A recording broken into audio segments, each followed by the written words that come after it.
Administración, señor gobernador del estado, Enrique Alfaro, lo hemos aguantado de tantas injusticias y persecución que ha existido en contra de todos nosotros. Pero ya no podíamos aguantar esto que hoy estamos exigiendo. Esto que se está exigiendo hoy es una sentencia que ganó la comunidad. Es por ello,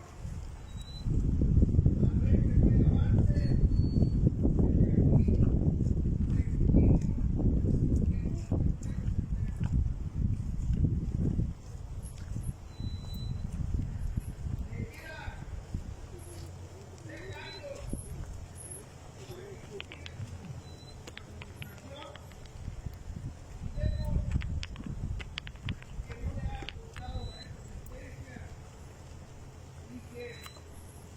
se quiere sacudir las manos y se quiere ir y cumplir con esta obligación como gobierno del estado que usted tiene.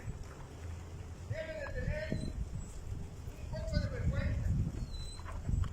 vergüenza y cumplir con esta obligación que usted tiene. Pero también le digo al secretario de la Acción que no han tenido el valor o que no han tenido por lo menos esta vergüenza de venir a dar la cara ante las autoridades. Pero bien que ocupan las redes sociales para decir que ha estado cumpliendo con todos los requerimientos cuando no es así. Este camino jardín lleva conservación del suelo,